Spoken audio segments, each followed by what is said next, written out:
Hello and welcome back for episode 26 of the Noobie Dentist Podcast. I'm your host, Dr. Omid Azami. I've been slowly settling into a nice work schedule and filling out my week and working on building my books. I had an awesome experience giving a talk at Melbourne Dental School this past week and sharing some of my experiences as a newbie dentist. It's always nice to connect with dental students. Both this week's episode and next week's episode were recorded several months ago before I moved down to Australia. And I'm very excited about finally getting these published and released for you guys to enjoy. Today's guest is Dr. Brian Baliwas, the man, the legend behind SF Dental Nerd on Instagram. Brian is currently practicing in probably one of the trendiest cities in the world, thanks to the boom of Silicon Valley and the Golden State Warriors in San Francisco. He is a 2014 University of the Pacific grad and a true stud in every sense of the word. He's a practice owner, he has a thriving Instagram page, and above all, he's an excellent clinician and I look up to and respect him highly. We had a great chat and I thoroughly enjoyed this interview and I hope you get tons of value from it as I did. As always, please reach out to me on Instagram with any feedback. I do love hearing from you guys. You can download the episode on Spotify, on iTunes, and also on YouTube now. And of course, my website, www.noobiedentist.com. Enjoy the episode.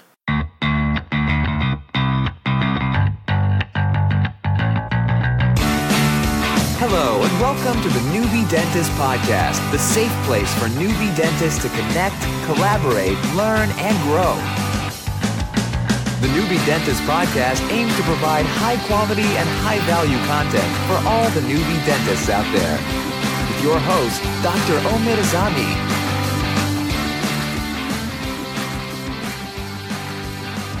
That's pretty cool. And so your office is like right in the middle of San Francisco, or is it like one of the suburbs? We have two locations. One nice. in Union Square and the other one's in the Marina. Mm-hmm. So both are in kind of busier neighborhoods of San Francisco. Union Square obviously is full of like businessmen, tech guys. The Marina is kind of, it's interesting. My patient base there is more families who kind of live in the area as well as people who kind of live in the Marina. It just happens to be a little bit more residential there. Okay. So you're in a pretty competitive spot. Like must be like, is there a lot of dentists nearby and stuff, or? There's a ton of dentists, but you know what's interesting? You know, I work in a building that has, double-digit dentists just in one building. Yeah. And there's a building a block and a half away that has, hundreds of dentists. Yeah. But in the end, it's not about it's not like anybody walks through the building looking for a dentist in the building. They know they're coming to see you. Exactly. So you market through your website, for me, social media, other ways, internal referrals, that kind of thing. Yeah. So I don't see things as competitive in the sense that, I'm trying to, I got to get patients before so-and-so gets patients. There's so many people who live in the city. Yeah. And I think as long as you're doing good work, you're doing honest work, and you're offering patients something different, I think it should work out. That's pretty cool. And how long has it been open for? Like the first location, I guess. I graduated in 2014. Yeah. So that's so cool, man. That's awesome. I know. I still consider myself a young dentist or a new dentist. Yeah. I don't know if that term it's getting harder and harder to say that, right? Yeah. But I joined a group practice where I was given the opportunity to start a practice within somebody else's. So usually when you're an associate, you are given a ton of work. They're not your patients, but you're busy. You're getting after. So I did a little bit of that after graduating. I worked in also a group practice, but I was an associate. They weren't my patients, but I did everything, new exams. All of a sudden I'm being pulled into a room, giving somebody anesthesia, and then going to another room, doing a crown. And then all the while I had my thing going here in San Francisco, starting with 0 patients. I started in October of 2014. And then I started with 2 or 3 days that were just dead. I mean, I saw 2 patients a day. Yeah. Most of them were my friends who supported me. A few people from dental school who were my patients who just said, I want to keep seeing you. And I said, I'm working in the city if you want to come see me. Prices are obviously a little higher. It was really slow. And so I started there and then just slowly started building. I was joking around, my first paycheck for the month, I made $500 in a month. Yeah. Yeah. Is that after like covering your overhead and everything, or? yeah, that's just, after 70% all overhead and whatnot. But, you consider that first month there's insurance lag, right? So Yeah. Oh, you bill yeah. out the insurances, you don't get paid right away, right? There's usually a little bit of lag. So that first month, it's brutal. It's what It takes like that 3 months buffer, and then you're good. Like it's catching up as you're going, kind of thing. So all you collect is what like the copay. Yeah. That's it. That's awesome, man. So for you, like obviously it's pretty cool because you're a practice owner, but you're also like obviously pretty active on like Instagram and stuff. So I want to kind of hit that from like both angles, if that's cool with you, to like do like an origin story for like your DDS, like why you got into dentistry. I remember a while back you like posted something about like it took you didn't have the best stats maybe, but you got in. But then I remember I was interviewing your friend Dr. Bajosian, and he told me like you were top of your class like in his like cohort. So when we get into that, it'd be cool if you kind of touch on that too, because I think it'll resonate with a lot of people and it'd be pretty sweet. So I went to Davis, and I always had in the back of my mind I want to be a dentist. It was one of those things that you just said when you were little. I want to be a dentist. So that was that. Not dentist, but when I went to Davis, I go to Davis and I join a fraternity, and that becomes my focus. I became the president of that fraternity. Yeah.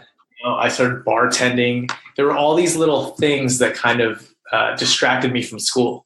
Yeah. And things made sense. I feel like I could have done well at Davis. Like there were some classes I got A's in, right? And then there's some classes I got F's in. And then I just got F's because I just didn't do the work or I didn't show up. Yeah. I had that. Classic story, my physiology class. I was in there with my buddy Alan, and I'm going into the final with like a C or something, or like a D. Mm-hmm. And the way this works is whatever grade you get on the final, if it's higher than your cumulative, because it's all cumulative, you can take that score. I remember pulling a 96 out of my ass on this test and getting an A, and everybody was so pissed because I used to come to class, sleep through the class. Sometimes I wouldn't show up. That sucks. I had that in first year too. Like I had chemistry, like all my classes were in the morning, and I had like this 4-hour gap, and then like chemistry first year. Yeah. And I skipped it every time because I was like, I'm not going to stick around for like 4 hours, like, and be productive and study. I'll go home and like, we had this like intranet where you can like kind of download shows like from everyone on the whole campus. So it's kind of like early days, like Netflix kind of thing. So I'd be like binge watching like Scrubs or whatever. And I tried to go once, and I showed up like at 4 p.m. or something, and the class was ending. I was like, shows how little I know. Like I showed up an hour late. But it was the same thing, man. I got like owned in first year, and then like it took some time to kind of rebound and figure out how to study properly and like get your grades up and stuff. So it's cool. People get it. Things kind of click with them at different stages in their life, right? And so for me, one of my biggest regrets, and I don't have a lot of regrets, but one of them is I didn't take advantage of my education at UC Davis. UC Davis is such an awesome school. There's great minds there. I mean, I remember some of my biochemistry classes, my books were written by my teachers, And so if I had the ability to be a student back then, I would have milked it for everything it was, for everything it was. But instead, I kind of goofed off. I got a 2.7 GPA, graduated barely. I think my science GPA was 2.3, and I tried applying to dental school, didn't get in, obviously. Took a couple classes at Davis again, tried to raise my GPA. It wasn't enough. And I spoke with some people, and they're like, look, you got to go back to school, and you got to show us that you can get good grades. Yeah. And that you got to take full science course loads. So I decided to go up to Oregon. I did a post-bac, studied human anatomy and phys. That was kind of my focus. Took a bunch of grad school classes. I took like 18 to 20 units a quarter, all science. How long is this? Is it like 2 years, or you got this all done in like a year and a half? I got it done in a year and a half because I took so many classes. And I repeated classes that I did poorly in, like organic chemistry. I repeated one of them that I got a C in, and I ended up getting like a 98 in this class. So I figured, okay, look, I got a 98 in advance. Gives you the confidence too. Like I can do this. Like if you have any doubts that I don't know this, like you're crazy. Like I got a 98. And along with that, I took, all these other classes and did well in those. So my lowest grade at Oregon was an A-. I got one of those. The rest were A's, and I got a lot of A+. So my GPA at Oregon, they give an extra grade point for anything above like a 98%. Yeah. So I have like a 4.1 or 4.2 in Oregon. Nice. So you come back with that. Yeah. And then, I applied. Luckily, UOP gave me a shot. I got a couple rejections. And I just carried that momentum into dental school. I was like, look, it wasn't easy getting here. I'm not going to take this for granted. Like, I'm going to learn everything I can at dental school. Yeah. And then, so I think your program, your dental school is like a pretty unique one in that it's like 3 years, right? Yeah. So that's pretty sweet. So you saved some time on the back end getting out. Yeah. So yeah, graduated in 2014. And so I think you were saying you joined like a group practice at that time. And then how long after you kind of got your first associate position did you open your practice? Well, they kind of came at the same time. I was going to go off to Texas and do a bunch of like pediatric dentistry and make a ton of money, the dream, everybody goes to Texas and makes a lot of money. But I got a phone call. One of my faculty members, I'd done really well in school. One of my faculty members kind of put some feelers out for me, got me connected with one of her classmates who was looking for somebody to kind of start a practice within his. And so that's who reached out. So I started both at the same time. Yeah. I got kind of my own thing started and then just a true associateship. And did you have like in your like final year of dental school, how much were you spending any time like focusing on like the business side of things, like trying to kind of figure out like what it's all about, or you kind of just jumped right in and you had like kind of no idea what's happening and kind of learned as you went along? I had no idea what was happening. Sometimes I feel like I still don't know. Yeah. My final year of dental school was just, I wanted to milk it for cases, so yeah. I did, 3 hybrid cases. I had 2 all-on-4s. I had an all-on-6. Nice. Almost finished another one, but that got passed to actually Bedrosian. Yeah. He finished that one up. Yeah. I did a bunch of veneer cases. That's great. Good experience. Endos. Yeah, I was done with requirements early.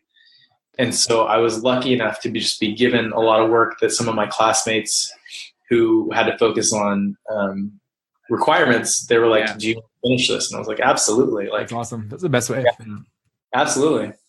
And so you're working as an associate a couple of days a week. You open your practice a couple of days a week. And is this sort of where like the whole Instagram side of thing came along, where you're saying in your practice, like, how do I market this and how do I get patients? Yeah. I started my Instagram.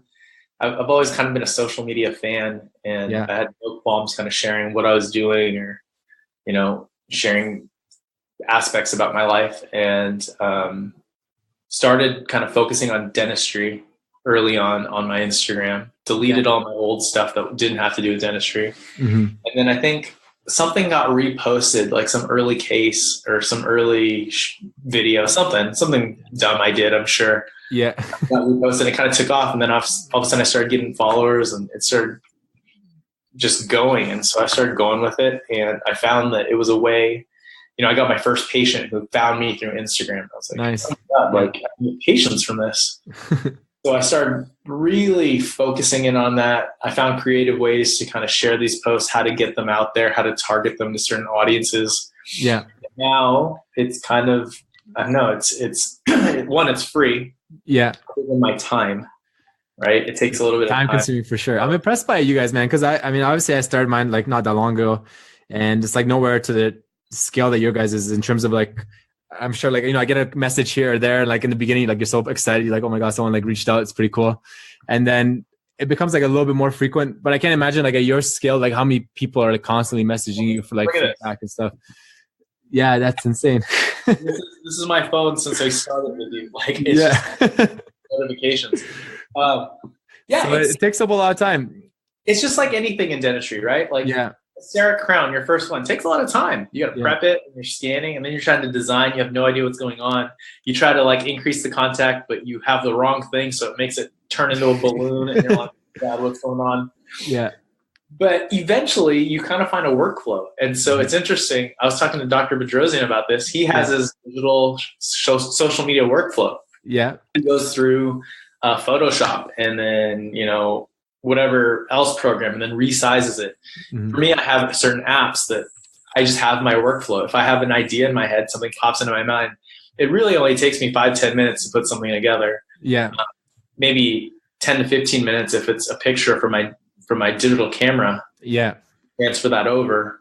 But you kind of get used to it. And like I said, it's time. I mean, how much do you pay in marketing? How much do some of these dentists pay to be in network to get patients in the door, right? It's a ton of money. I mean, you write off 30 to 40% of your fees just to be on a list to get patients in the door. Yeah. Well, Instagram, you know, an hour here and there during the day. If it's right now, it brings me about 2 to 3 patients a week.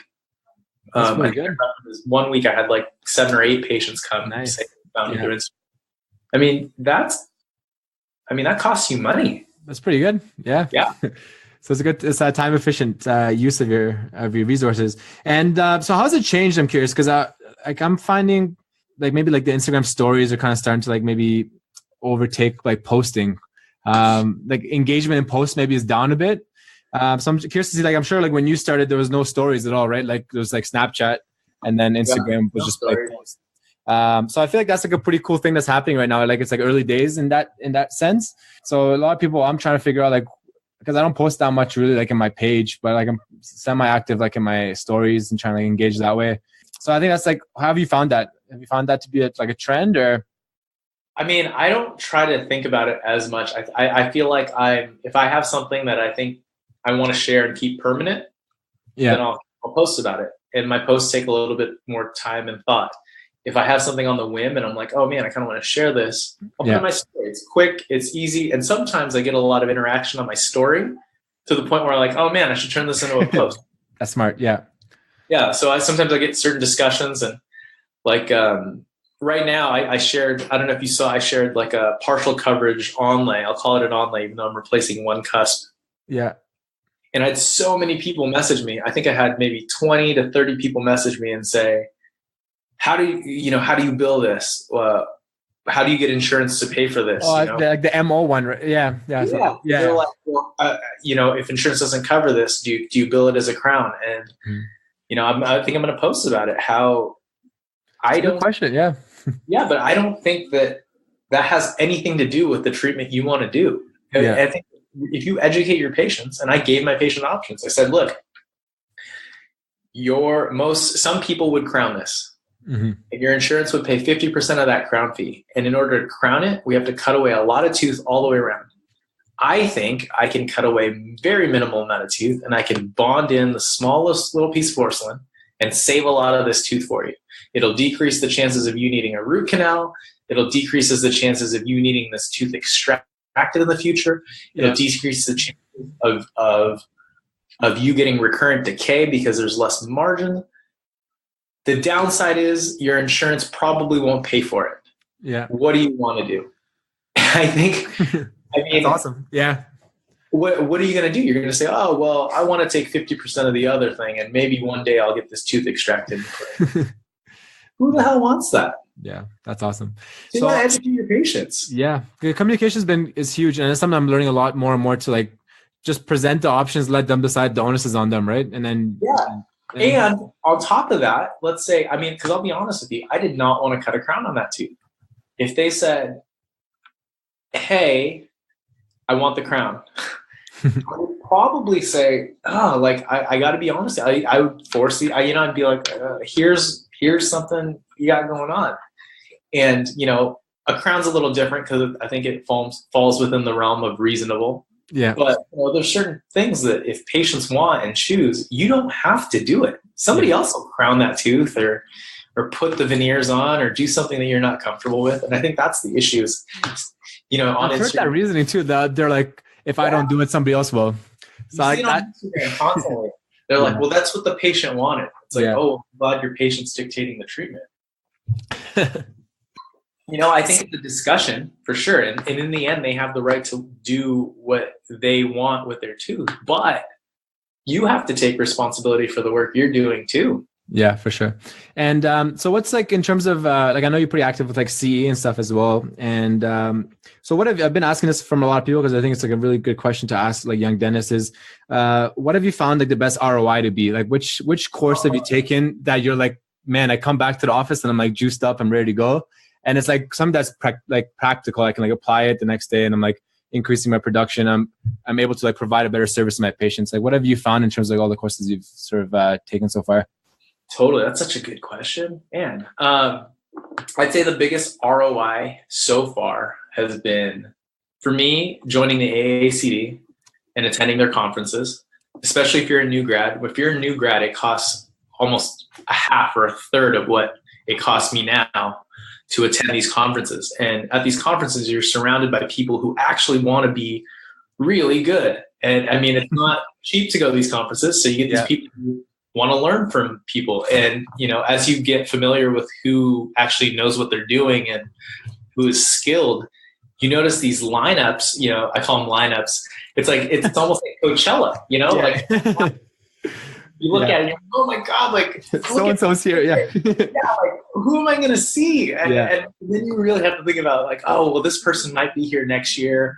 This person's from, another country. I got to catch them. And so if you're just surrounded by people who want to learn. I've been to other conferences. I won't name them on here, but it's just the room's filled with people who want CE credit. Yeah. It's like obligatory, like, the moment that code's there, boom, they're out the door. Half the time they show up, they go to the bathroom, they're dicking around on their phone, and then they don't really pay attention. And because of that, the quality of the classes usually is it kind of feeds each other, Yeah. So not a big fan of those, but those tend to be free sometimes or really low costs. It's a great way to rack up CE if that's what you're into. Another big thing for me is just study clubs, right? Yeah. Sometimes you might not even get credit for it, but there's a lot of talks. You just learn a lot. Just meeting with different people, hearing people who've been out for a long time present cases. You learn a ton from that. And then my next step is I really want to take COIS occlusion and treatment planning. That's a big one. Yeah. Yeah, it's 10 G's. It's pretty big. Yeah. And that's a meaningful chunk of change. That's cool. I was I had an interview this morning with Dr. Kirti. She's pretty active on Instagram as well, and she made a great point. And her point was that for a whole life, like from kindergarten till like dental school, we live such like structured lives. Like we go to class, like everything's like a curriculum's laid out for us, and we're like just following, and we get pretty successful at that, and we figure it out, and we're pretty good at it. And then we graduate, and we're like out in the world, and like there's like no structure. You can like do nothing. You can do everything. You can do pieces of here and there. And she was saying like like the COIS, the SPEARS, the AACD, AGD, those kind of more structured programs are like really helpful to get involved in, because it kind of takes the onus off you to just be like, okay, I'm going to just enroll in this and I'm going to follow the curriculum and kind of learn as I go along. Totally. Versus just like picking and choosing, okay, I'm going to do like extraction course. I'm going to do like nitrous. I'm going to do like stuff that mismatches and doesn't actually help out. So I think that's like a pretty cool one to take away from that one.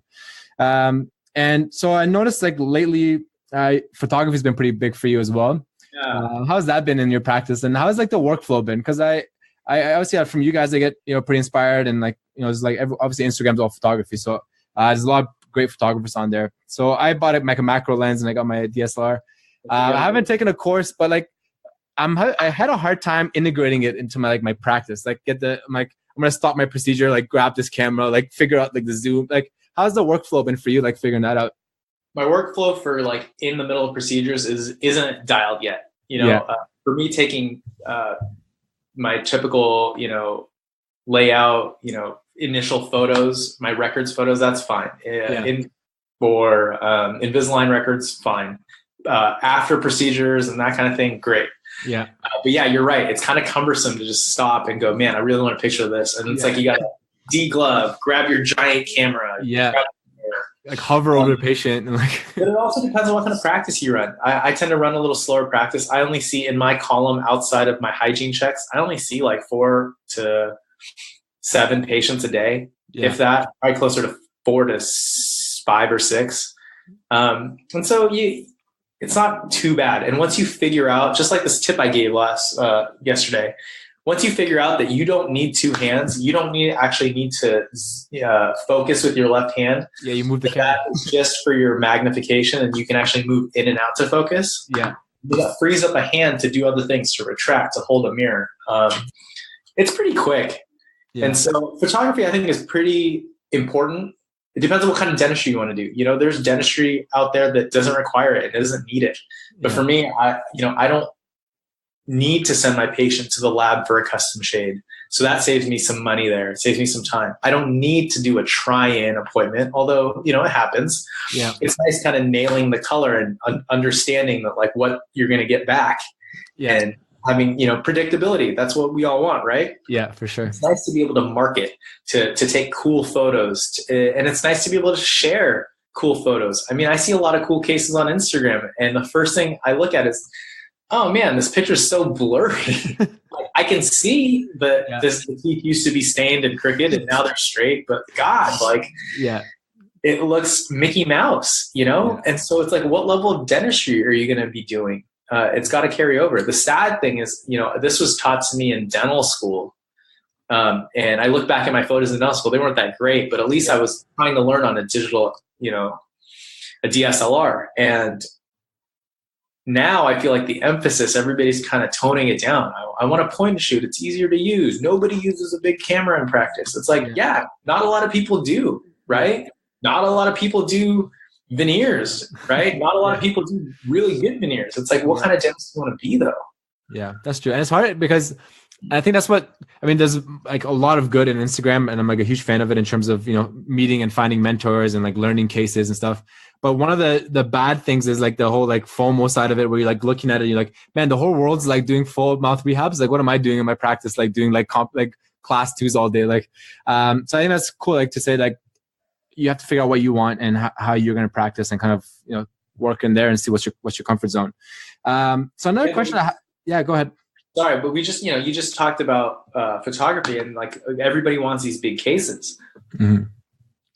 If you can take a solid before and after photo with a great camera, sometimes not for other dentists, but just for patients and marketing, that can lead to people coming to you for more of that.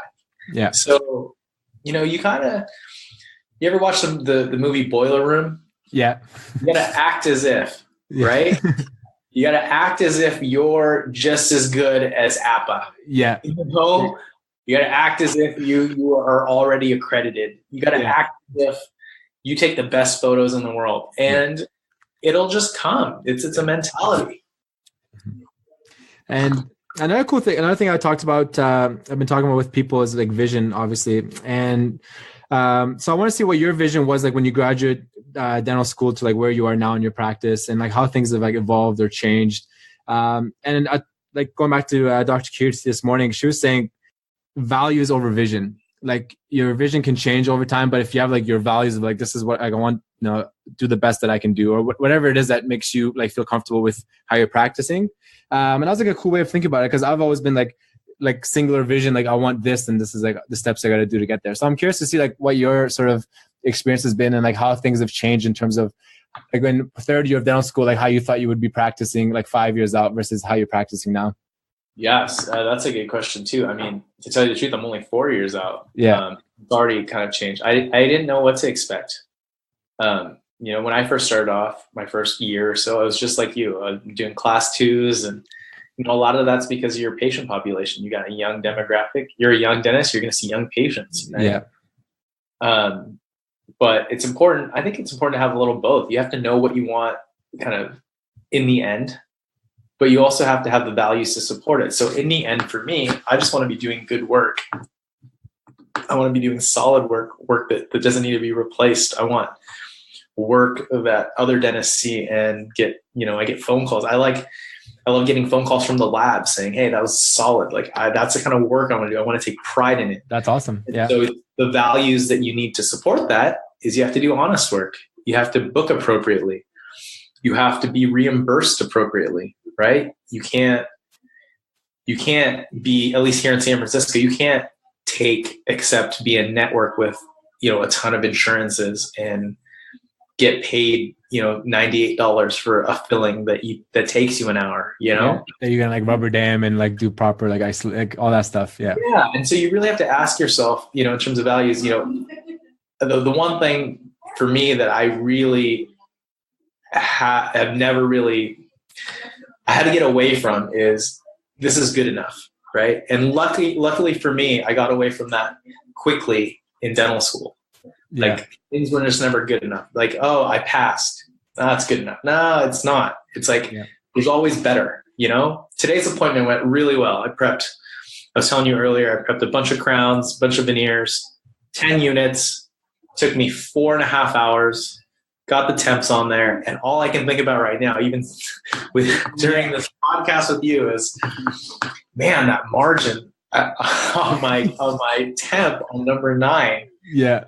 I feel like it's slightly over-contoured, and I'm hoping that those gums don't get too upset about it. Yeah. Like, it's like this stuff nags at me. And you got to be okay. Do you think that's everyone? Because I'm the same way. Like, I don't know. Like, what percent of dentists do you think like that? Because I've literally I don't think it's everyone. I know dentists who, I shouldn't say don't care. I mean, they obviously care about their patients. But good enough. Patients happy. They paid. You got it done. Mm-hmm. Let's move on. Let's do it again. Versus, okay, that was great. That went well. Can it be better? Yeah. Could I have done it faster? Could we have done it with, been more efficient? And that's the thing, is you just got to push. And that's a big value for me, which is just constantly pushing myself to do better and better. Yeah, I think that's huge. I think for me, like, that didn't come in school. I was pretty lazy, like, in terms of, I was like, oh, that's good enough. I met my requirements. Let me like move on. And Totally. And I was like really like extraction happy. Like I looking back now, I'm like, I regret like not doing more like dentistry, because I was just like love taking out teeth, and like this is what I want to do. So where I'm like now, I'm like, no, let's like do endo. Let's like do like margin elevation. Let's like build it up. I'm like, man, I wish I had more experience like doing this stuff in school, which is like, I think that's one of the advice they give everyone, is like try to do that stuff more often and more frequently. But the thing that I said is like true, because like you're out there on your own for the first time, you graduate, you're like, is this good enough? Like the patient's not going to necessarily know or care, but like, so it's like, how much does that affect you or eat away at you? If you have like an open contact, like do you lose sleep over, like you think about it over the weekend, like when you're out with your friends and stuff, which it does for me now. I don't think it did maybe like 6 months ago, but now I'm thinking about it. I'm like, man, I was so upset. Like I did this and like it wasn't perfect kind of thing. So I think it's the right trend, and I think it's the way to go about it for sure. Oh. Awesome stuff, man. So I have some rapid fire thing. It's like a new thing I'm starting out now, and I just did this morning. So like just to line it up a little bit, get the person behind it. So I'll just rattle off and you kind of answer it, and we'll go from there. So what's your favorite quadrant to work on? Ooh, upper right. Upper right? Because you're right-handed as well, right? Yeah. You give me like you let me prep like number 4, number 5. I'm all good. Yeah. For me, it's quadrant 2. I'm left-handed, so it's pretty similar. What's your favorite Instagram account to follow? Ooh, the pressure. You know what? Lately, it's been, let me get this right. Yeah. And I learned so much from this account. It's absolutely ridiculous. And I obsess over it. And when people are like, who should I follow? I'm like, hey, do you follow this account? Yeah. It's Central_Ohio_oral_pathology. Yes, she's good. I'm trying to get her on the podcast. Yeah. Oh my God. It's so good. It's like, great photos, good description. Like it's a textbook. Yeah. I've never been strong at oral path. I'm very like, well, let's refer you out, or here's my now it's like, I'm really kind of picking up on stuff. So it's pretty cool. It's kind of one of my faves right now. Yeah. Pizza or hamburger? Pizza. Well, pizza. Favorite sports team? Favorite sports team? I gotta say the Warriors. Warriors? You're in a good place for that right now. You've been there for the whole hype as well. I said you're in a good city for that. So yeah, I picked the Warriors. I'm a big, fan of a lot of Bay Area sports, and then Oregon obviously. Yeah. But I feel like the Warriors have been my longest running. I used to go to games when I was in like elementary school. I used to save back then. Baron Davis days. Even before that. Yeah. Like run TMC, and it was great. I remember Billy Owens came to my elementary school. Oh no way, that's pretty cool. Dunked and then bent the rim. It was great. But I don't have the budget to fix this. And I went through a bunch of years where we sucked, and so I gotta say, enjoy it now. Now that you're good, for what it is. Yeah. And so if you could do one procedure for the rest of your life, what would it be? Ooh, composite veneers, class 4 repairs. Yeah, that was fun to do. And what procedure, if you had to do, or what procedure makes you question your career choice? Ooh, as in like, what do I just not? Yeah, at all. Like you do it, you're like, I hate my life. Like I need to stop dentistry. Like I can't do this anymore. So tough. I feel like I like almost everything. Yeah, there's not like a distal, like on an upper 7 DO or something, or like. No, I'm boring. Yeah. I get excited. You know what? I'm not. I was like this in school too. Like, look, I like a good SRP, but there's a reason I have hygienists, right? So a lot of that stuff I kind of happy you don't have to do it anymore. Yeah. Oh, you know what? I do Invisalign. I do a lot of limited cases. I'm not a big fan of ortho. I like referring that out. Yeah. All right. So we'll put ortho for that one. And if you weren't a dentist, what would you be? I would be teaching. I just came from there, but if I didn't get into dental school, I applied. I wanted to teach English in Japan. Oh, nice. Yeah. So I was planning on moving there, learning more Japanese and teaching kids English. I think that'd be cool. Yeah. Awesome, man. Thanks a lot. Great interview. It was a pleasure to finally meet you and get a chat to you about, your practice and your clinical work that you've been doing, and the Instagram page and everything. So hopefully we'll do another one down the line at some point and touch base in a few years and see how everything's progressing for you. Cool. Awesome, man.